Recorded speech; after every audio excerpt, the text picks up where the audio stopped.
Spice natandika okujja n'alaga nti muntu waffe akiriziganya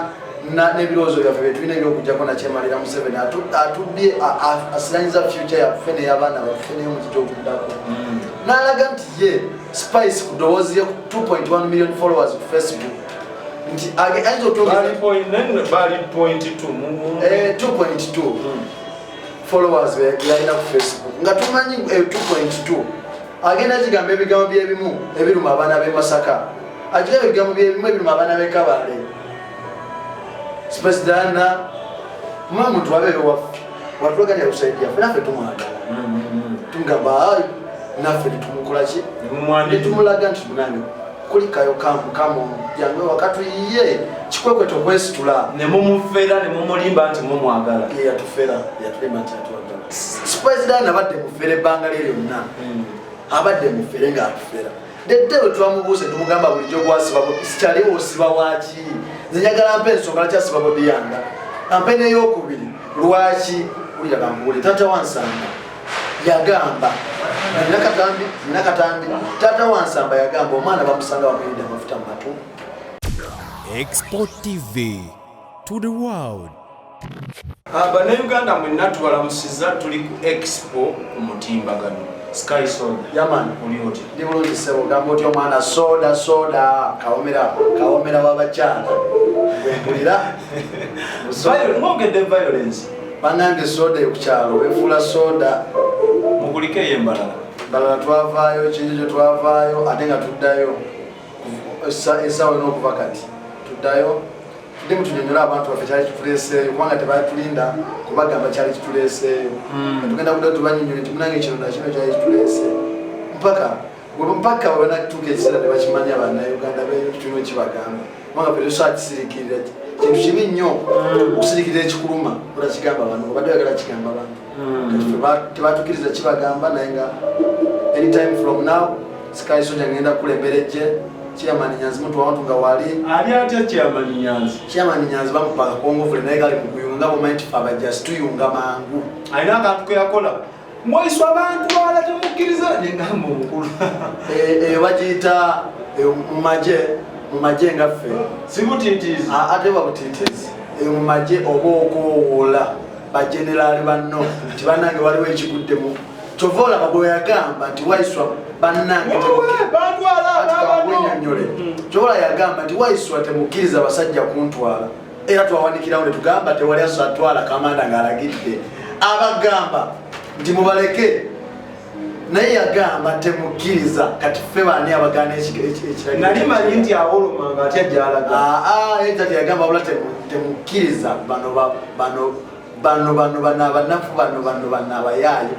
okutwalamu omuntu kubanga sitamukkiriza kubanga Malcolm X yagamba no one can make you a slave without your permission. Tewesobola kufuula muddu nga tokkiriza sintuwakuba tuwakukkiriza twetukiriza otufuula abasigala otufuula abaddu baabo. Aba El Shaddai Money Service International batambuza akasente beeyuni enamba zaabwe ziri wansi bannange data airtime mazzi simanyi TV school fees mu South Africa byonna bibasasulira beekwateko yes bakola transaction zizo balungi nnyo enamba zaabwe by inboxing Sky nange kabisewo nga banange abasesa juice bebasinga okukola juice owakasamali Gazalandi awalala Makerere banange mwende kajuice bakola juice mu mata balina juice mu mata ate waliwo kawaini kewali kawaini bakaita two brothers sweet and wine kali muketta waliwo nakenge bakaita akenge je kaliko sigenda kogera linnya naye kali na muketta dira contract yaggwako ne bakama bange tuli wapimpa ebifaananyi ebirungi yatandise okusomesa abaana abagala oyiga kompyuta mujje wapimpa asangibwa no Kasubi ku Princess Complex mwali ogusooka wansi yasookera ddala omwana namukwaya Spice mufaaki naye ye mubuuza afaaki naffe kati kiri bwe kiti oli bwakeera ku makya nga abadde akulaga nti ebbanga lyonna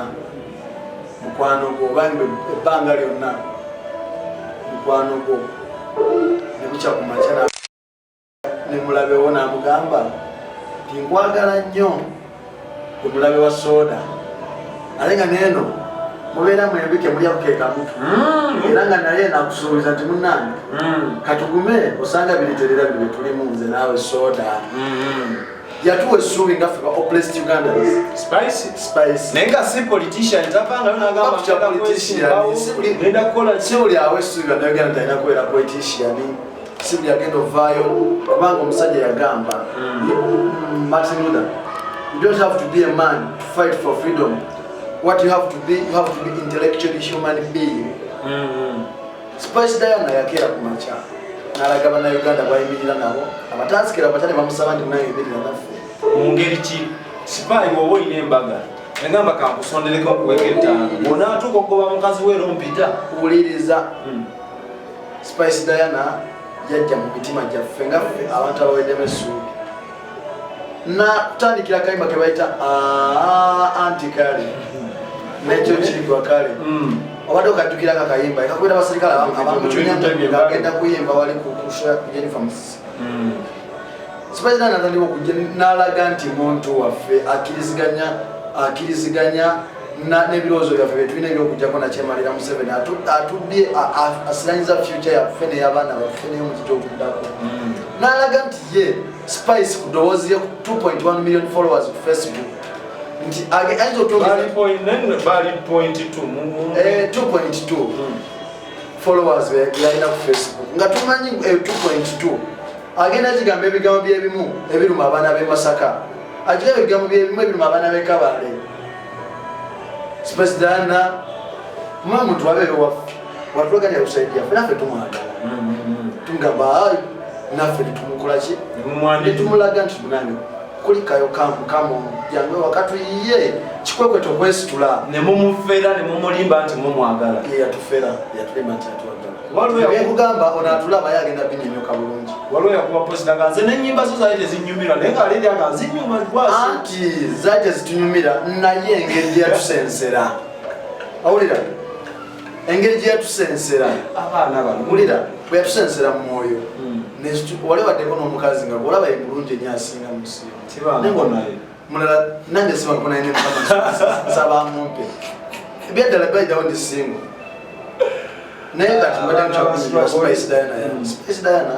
abadde alina mukwano gwaffe gwatambula naye gwe bayita oba agaba anti ali mukomere ruzira ali mukomera ngeyamusiba ye muhozi Kainerugaba abadde okimanyike Kainerugaba bw'olyogera nze nzanza accent yange ewa accent era kati nga Kainerugaba yasiba Bobianga nga Spice Diana tumuveeko kale tali mbyabufuzi muyimbi akola sente ze siganye Kainerugaba wabasi yasiba Bobianga nga Kainerugaba kyaliwa Kainerugaba kale wa Kainerugaba nga kyaliwa Spice nga ne Bobianga kyaliwa Spice nga basibye Bobianga kyaliwa Spice nga asiba Bobianga era kyaliwa Spice muhozi gwe Spice Diana tulage efforts zo ngobwa kyali boyina ku Bobianga ngobwa kyali boyina ku muhozi boyina believe nti muhozi yasiba na believe muhozi yamusiba yeba bawakana amutera kati bulira gwe obwakyali boyina ne Bobianga n'obwakyali boyina ne muhozi kera ku machagwa atali mbyabufuzi gwe business galo eyikolera sente z'omuyimbi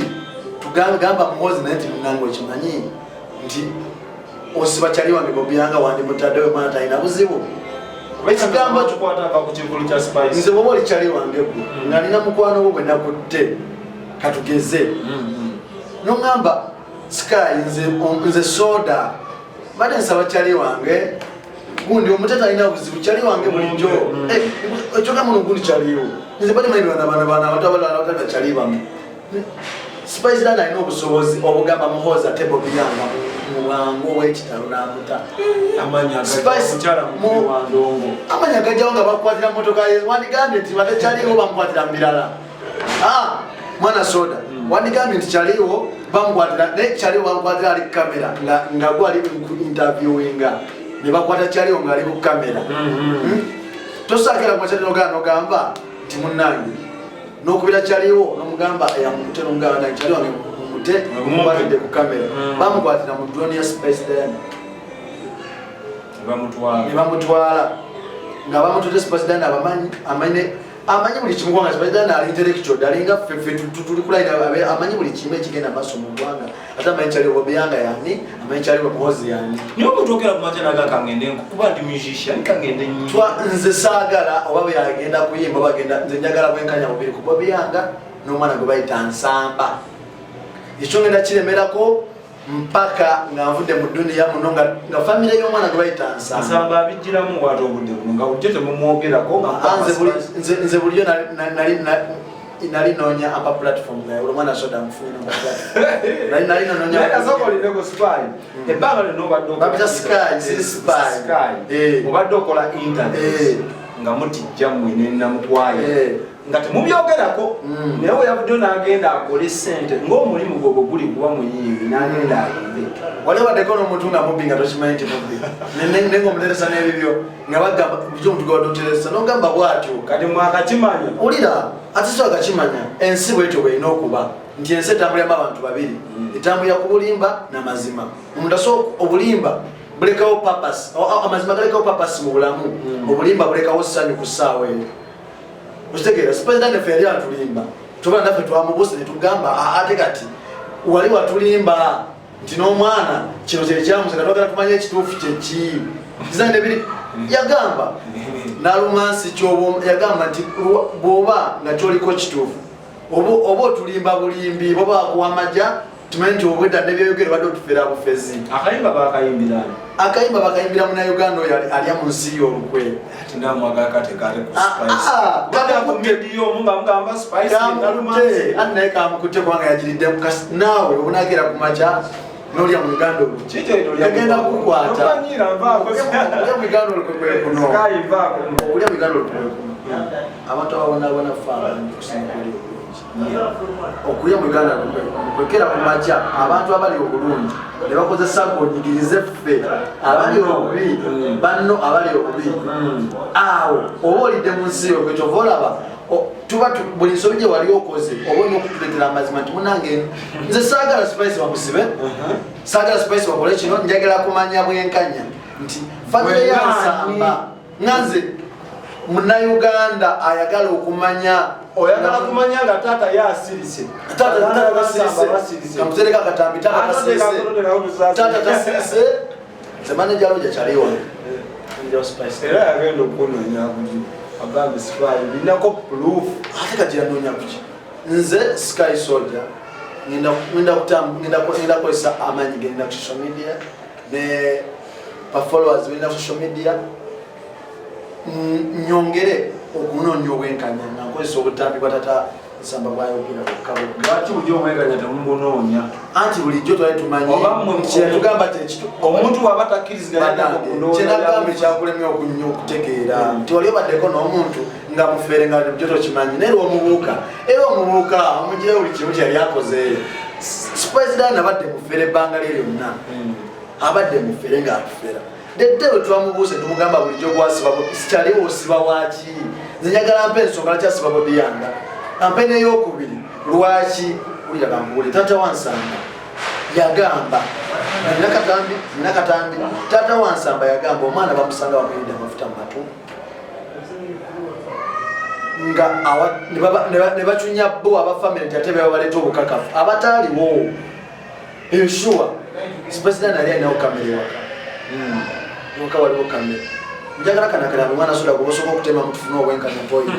nze nnonya mazima ze simera okumanyira kyo bandi mulamu oyinza okugamba nti ngeva ku bantu bombo wala twakajja tulaba abantu Sky Soljah abantu nti omuntu kasayawukanako namwe mulowooza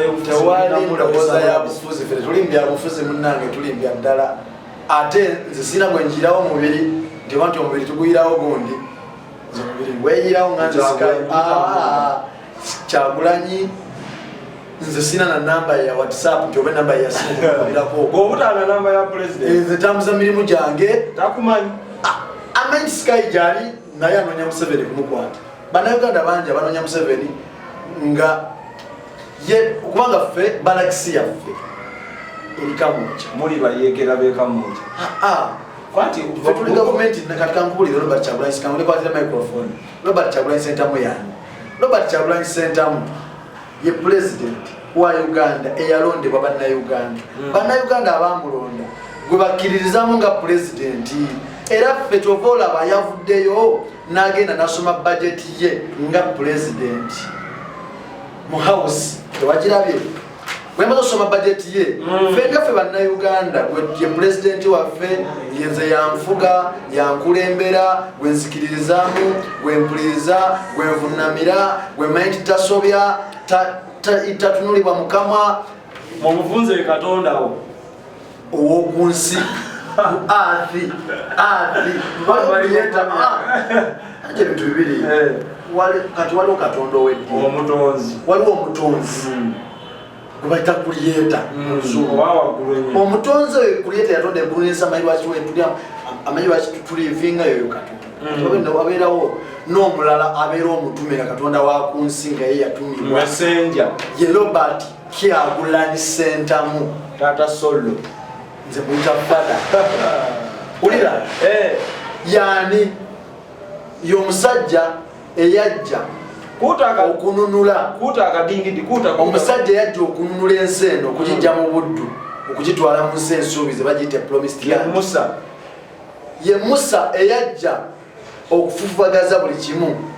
katonda yasooka nasindikira falawo we Uganda gwe bayita Museveni obubonero bwonna bwonna yasooka namusindikira champion Dr. Kizza Besigye quick recovery Dr. Kizza Besigye the revolutionary commander mulwadde nnyo nange bamukomezaawo yakomyewo ne Uganda bagenda mulwadde muyi naye nga inshallah mukama ng'ayamba agenda kutereera bulungi nnyo akomye mu mirimu tulwanagane nenakyemalira Museveni respect twagala nnyo yasooka namuleetera akabonero ka Dr. Kizza Besigye Museveni n'azoleera namuleetera bw'ozoowulirawo bonna bonna n'azoleera namuleetera enzige katumba oye nedda mulira namuleetera enzige bamawu namuleetera enzige era n'azoleya bamawu mpaka lwe yakeera ku makya namuleetera abanaasi abavudde mu ghetto ngobi abatayagala mmanya be bangobi be bamusinguzi be ba obini be ba Kyagulanyi Ssentamu be ba Bobi Wine kati omu ba Bobi Wine ne bazaala basikayi soja ate bakambwe nnyo tugendeko mu bulango omwana sikayi soja tulina bakadde bafa ba info trust property consultants bagula amataka bagatunda balina amagezi ag'ekikuge bawa abaguzi b'amataka ogenda n'obeebuuzaako ennamba zaabwe zibeerawo wansi ate n'ekirala bakuyambako gwe kaddamu okuterekera ssente zo kasasuluzayo omwaka ne bakuteramu amagoba sikayi n'obawona sikayi tugenda maliriza ennaku zetwadde kabaka talabikako nafuna okuwagula nti kabaka taladdugala buddugazi mu Uganda kabaka talwaladdugala kabaka yaddugala mubadde mu mubanja finally namulabye ssebo namulabye ku resort namulabye mu bifaananyi ng'ali ku resort namulabye luli ng'ali kukola teas Ssaabasajja kabaka awo ng'ali masomo kimagulunyondo ekyukyubeene ayimusota bemba tukwagala nnyo nga ffe sikayi soja manyize ndi muganda mupya Ssaabasajja kabaka yatongoze omuziro gwaffe ogw'enkebuka neddira nkebuka era nze ndi muzzukulu wa Kinaabiro Anas tuveeyo Ssaabasajja kabaka twamulabidde mu ssanyu nga ffe bannayuganda abazzukulu be tudendeko mpolampola Ssaabasajja kabaka edda bwe yalinga n'atambula engendo ze zaateekebwateekebwanga ate kabaka yalina ekitiibwa ekyenjawulo to the extent nga kizibu omuntu ali mu lulyo lwaffe oluyitibwa olukopi omusemberera kabaka yatambulanga n'entebe nga tasobola tuula kabaka alabiddwako atudde mu kusemiti anti kakati kankubuulire ekitiibwa kya baffe kati kankubuulire twajjirwa ekivve kye bayita Museveni lwaki Museveni bweyajja mu Uganda n'awamba ensi yaffe yayagala twale buli kitiibwa kyonna ayagala ekitiibwa kya sikayi soja ayagala ekitiibwa kya Kyagulanyi ayagala ekitiibwa kya Beene ayagala ekitiibwa kya Katikkiro ayagala ekitiibwa ky'omwana soda n'ogamba yeyaani n'anafuya kabaka mutuusa nti osobola oleetera Balamu w'ebisaati afukamirawo kati kabaka yabuuziza Balamu yemweba abiteksi yamubuuziza yemweba abiteksi n'amugamba nze Balamu tomanyi n'amugamba mulimu gwe mukola mulungi nnyo mwebale kubeera abakozi ba mirimu ogwokutunda wali emiyembe mukataleke mmere namugamba nedda sibene bala mwemugambe nedda bene damu speech yabene gyagambye yamugambye mwebale okubeera abakozi ennyo okubanga temuzikiza nga mukola buli mulimu gwonna namugamba simu abatunda watermelon wali n'emiyembe kataleke mengo namugamba yeffe abategesi b'ebivuvu namugamba yemwe mbategedde babiteksi namugamba nedda bunze ntambula ne genero mutamivu namugamba geno kino agamba ono mutamivu mutabani wa president kati kabaka nasooka ne yeesikamubwa atenga mutabani wa president wabaddewo boy nze nasoma kye bayita physical language nisoma kye bayita omuntu bw'aba annyonnyola omubiri guba gutambula gutya kati Ssaabasajja Kabaka namugamba Balamu yagambye nze era ntambula ne genero mutabani wa president namugamba president mwagala nnyo mugambe ennyimba ze zinnyumira naye luno olupya lwa nalumansi lwannyumira kati nga musajja wattu Balamu wakoze ensobi okulimba nti mutabani wa president mutamivu Solomon tanyongako kumwenge kubanga ffe tumanyi president aliomu Robert Kyagulanyi Ssentamu era ne Kabaka bwe yaddamanyi kubanga baka yalonda nga 14 January ng'alonze Robert Kyagulanyi Ssentamu ate nga baŋŋamba abaana basitwako n'ekibazo kyenakuddeko akawungeezi nti mufa olw'Obuganda anti kati kankubuulire omuntu yenna kankubuulire ozala kibagamba abaana basitwako mukanga tebagamba abaana b'emyalemu kubanga ffe tuliko essannyalaze ffe tuliko ekiddako ffe tuliko omusambo gwe bayita mulumba omusambo gwe bayita mulumba ogumanyi nti ffe tulumba bulumbi lumba manyi walukagga ffe tuliko emmandwa gye bayita kasaguzi nga ffe tusagula ekibira okugyamu ababbi abafere abayeekera ng'abamabaati babalemye omu ali mu mida wali oliddeko ti minisita bamusiba ebbanga lyo wali olivinzeeko nga si kisanja kya Kyagulanyi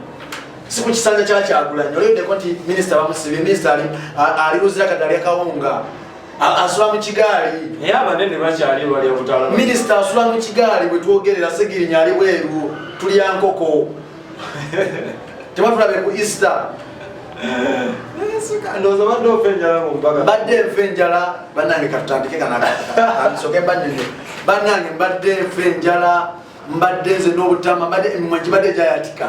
nga Ssegirinya emimwa gibadde gyayatika nga Ssegirinya taliyo mbadde nakwogga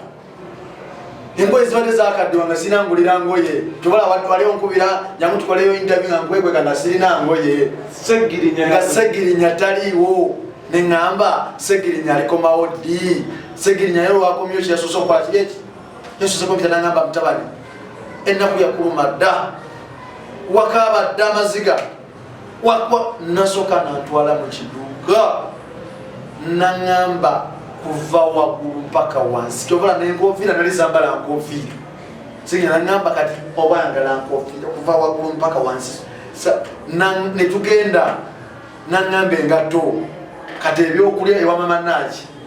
yasasudde n'omukyala n'akufunira yasasudde ennaku 10 yasasula ennaku 10 wezikuba zasula 10 nerodi n'akusasula omukyala yaŋŋambye bwe ne bamufunyi yaŋŋambye omukyala bwe naba amufunyi agenda kuntwala ewabe w'omukyala byonna nze ngenda kubeera wali nga nkirinze nga nkola kimu kyakunoonya mwana eddwaliro liri kuki eddwaliro tugenda kukola eddwaliro ery'amaanyi jjukira mu Ssegirinya Mohammed Foundation nze nkulira kye bayita orphanage center orphanage center egwamu bano abaana abagala abeetaaga obuyambi orphanage center eyo nze ngikulira Kamagogera Sky Soljah Uganda the champion nga orphanage center kati eddwaliro tugenda kukola kyetuyise tugenda kukwata egombolola ddama nga bwayise yonna nga liri ddwaliro limu abantu bonna ffe tetugenda kukola nti Kawempe North baba Kawempe North tetuva kye tusinzira okukola ebyo kyovala twagula ambulance bbiri ambulance emu yaggwanga endala ya Kawempe North kati muno amala okukola eddwaliro tugenda kukola ekisaawe kye bayita Kawempe International Airport nga bani abakibuga nga kuliko Ssegirinya Airways ng'eragawa Ssegirinya Airways ng'egenda Saudi Arabia, Dubai, Qatar,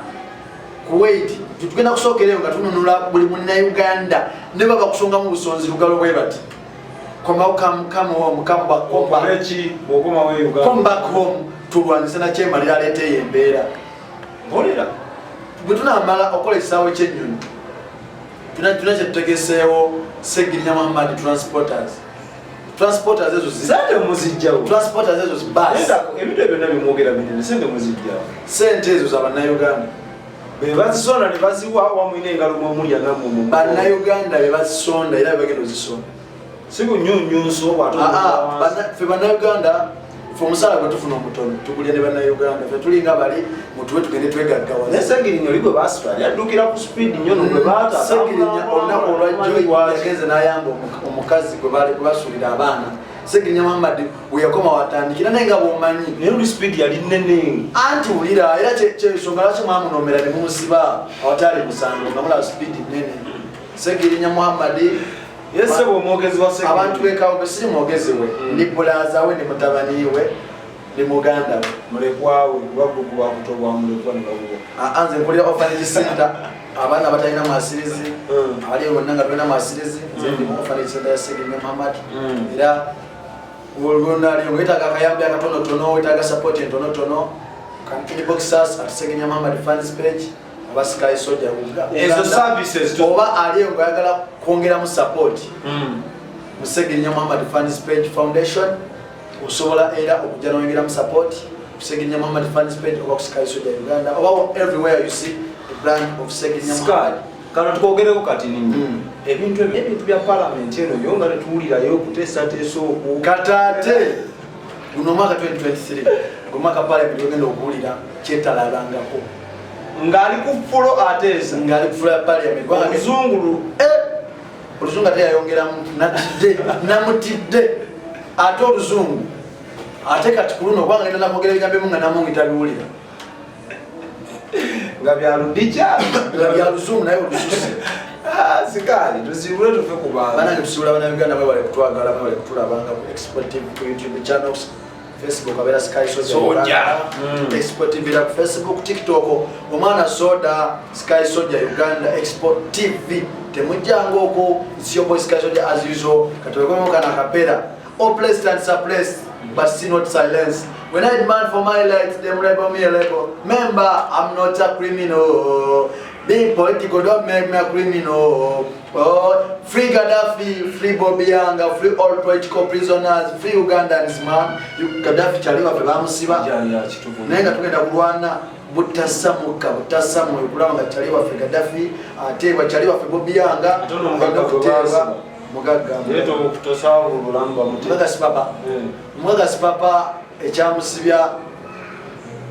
sipapa yavayo n'agamba nti ye tamanyi economy kyeki kati omuntu atamanyi economy omuntu okusobola okumanya economy sobola kimanyira ku bantu abali mumakomera ye bamutwala ali mu University of Understanding University of Understanding mumunyolerwako bamusanyukole nyolwa kubanga tewali komera ddungi nyolwa tewali mutali mukomera beera obulungi era ngamba bakolako efujjo omuntu anti bagamba kola obulungi bwe mukole bulungi bakola obubi bwe mukole bulungi kuba ffe mu geto twali twakyusa nga ate bunkuba olwekutamu wanuze mutuba mungu naye nga sipapa bamutwala awozesebwe kuba gumusinga oba teyapa tunamanya naye twagana kumanya masasi yakubagaki era twagala kimanya kubanga tetuzikiza kumanya banange mwebaleja kututwagala sasa juice yenteekamu sente okubanga edobozi yange libenga gogo of wealth sasa juice yebikola bino byonna okwambala abanyambaza si balala bangi waliwo ability fashions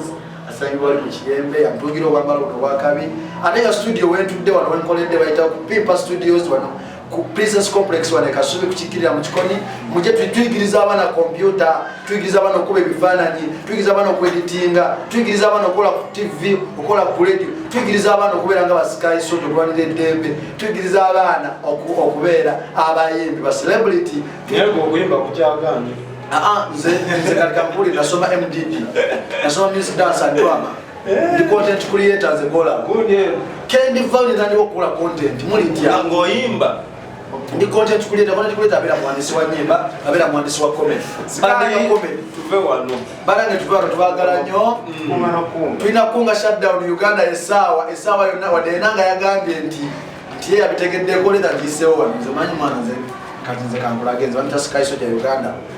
Bachize Uganda yesawa tries up kunga not wide shutdown 1 million march. We will not stop fighting until we are free. Muzumo Uganda kunga yesawa tujachikunga national wide mutendero gw'eggwanga nti 1 million march tugenda kubeera abantu miliyoni muzungu kakadde akadde bakogerako miliyoni emu abanagala bagala we not stop until we are free. Tetugenda kuzikiza mpaka nga bajeko enjegere zebatusibako ez'obuddu. N'olwekyo bannayuganda tubasaba mutwegatteko hashtag zaffe byetugenda okulembeza end torture, bring back our people, Karamoja is bleeding, free all political prisoners, rise up, talana pamoja kenagum, spiderweb bebasponsorinze